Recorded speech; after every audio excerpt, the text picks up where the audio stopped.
everyone, my name is Sydney and today we're going to be discussing the third book in the Percy Jackson and the Olympians series, The Titan's Curse by Riordan. And oh my gosh, I'm so excited to talk about this book today because this book has been my favorite so far. I absolutely loved every single second, and the characters, the new characters you meet are so awesome. But for those of you who haven't read this book, I don't really know what I can tell you without spoiling you. One of our main characters goes missing and we are on a little quest to find her. I think that's all I can really say, but please pick up this series if you haven't read it yet. It is incredible and I'm fucking loving being on this journey with Percy. I love Percy. I'm gonna go into the spoilery section now, so if you haven't read this book, please go read it, come back and then we can talk. But if you have read it, here we go in 3, 2, 1. I literally finished this book like 5 minutes ago and fuck. So we have 2 recruits. We have Bianca and Nico D'Angelo. We find out at the end of this book that they are both children of Hades.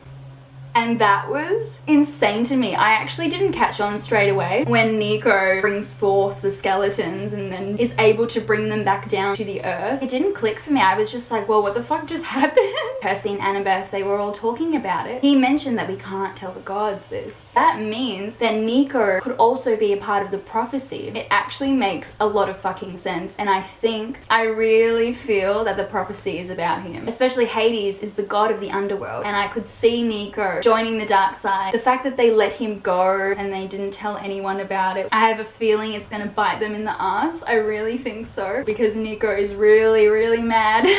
But whoa, what an ending, because seriously. And that was also really sad to see that Bianca sacrificed herself. She went inside the monster and teared him from the inside out. Such a heroic act. She had given Percy a statue for him to give back to Nico, and the statue was Hades, which is their father. I fucking did not see that coming at all. I thought it was fucking so awesome that we met the goddess of the hunt, Artemis, and she is one of my favorite goddesses. I just love the way that she presents herself. I really loved envisioning her as the moon, and her twin brother Apollo, who I really love him. I really love how they bounce off each other, how Apollo is envisioned as the sun. We meet Artemis and we meet her group of girls who are part of the hunt, and I really loved meeting Zoe Nightshade as well. I felt so sad when she passed at the end, but the way she passed was really beautiful. The way that Artemis was almost like she held her soul or her ashes, the way she blew them up into the sky and the stars became a bit more brighter, and now everyone can see a constellation of Zoe Nightshade, the huntress. I was very emotionally invested because fuck. I also really loved Grover within this story, and Grover is a character that I definitely needed a bit more warming up to. I didn't really love him in the other 2 books. I'm sorry. But I really liked him in this book. I really love his fascination with Pan. It was very awesome that he spoke to him at the end of this book. Grover is definitely gonna find Pan somewhere. Somewhere really random, he's gonna find him, I'm sure. I really loved how he used his reed pipes in order to control the environment around him. And in saying that, I really loved when they asked Dionysius, Mr. D, for help in one bit, and Dionysius was like, can you say please? And then when Percy did, he was able to control the environment as well by bringing forth all these vines. I really respected him in that moment. I really loved how Percy has this Pegasus now called Blackjack, how he would help him along the way. Riordan is so clever in how he writes these books that you actually get a glimpse of them needing to regain fuel along their journey, like them eating and them trying to find food. I can imagine kids reading this like, Mom, I want a donut, like a monster donut. Or me reading it now wanting donuts. Luke is obviously on the dark side. We all hate Luke. Luke is fucking annoying, and I thought that it was crazy how he survived that fall. He's still alive. We all knew he was gonna be alive, but it's true, he did survive that fall, and that's what? Hectic. I think the only thing that I was missing with this book was Annabeth. But then when we got Annabeth moments, the whole plot of her having to hold the fucking sky was insane. And then Artemis was holding it. And then Percy was holding it. And then fuck you, Atlas. he ended up holding it. It was just such an awesome moment that karma is a bitch. It comes back around.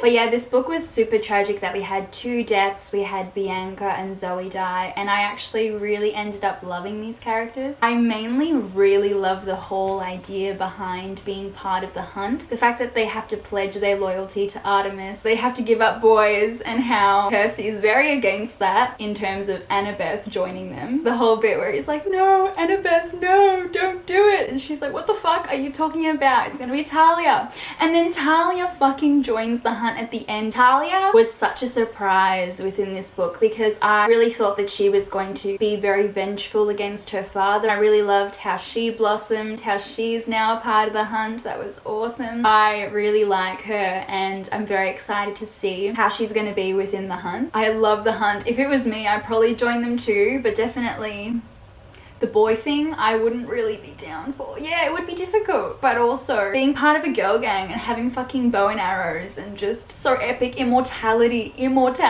I really liked the backstory behind Zoe, how she created Percy's sword. The sword holds Zoe's immortality. I also really love the scene at the end of this book where we were in the same room with all of the gods. I thought that was fucking epic. We also meet Aphrodite in this book, the goddess of love. I really love when we met her because Percy was just gobsmacked. There was a moment where she looked like Annabeth. Aphrodite would say, oh my god, isn't it just beautiful that you're fighting for love? Eris is so just hardcore annoying, but so good. How he said, don't make me look bad in front of Aphrodite. That was so good. I also thought that the whole thing with Bessie, the cow going moo moo, even though it's not a cow, I'm kind of nervous. Especially the fact that Percy told Tyson through the Iris message about it. I'm really nervous that Luke probably could listen into the Iris message and knows now where Bessie is held and will take it for himself, and it will help spark up Kronos. I don't know, I just have this feeling that that was such a bad idea. But yeah, I think that's all I want to talk about with this book, and oh my god, I loved this book so fucking much. This was hands down my favorite so far. I'm super excited to see what's gonna happen in the next book.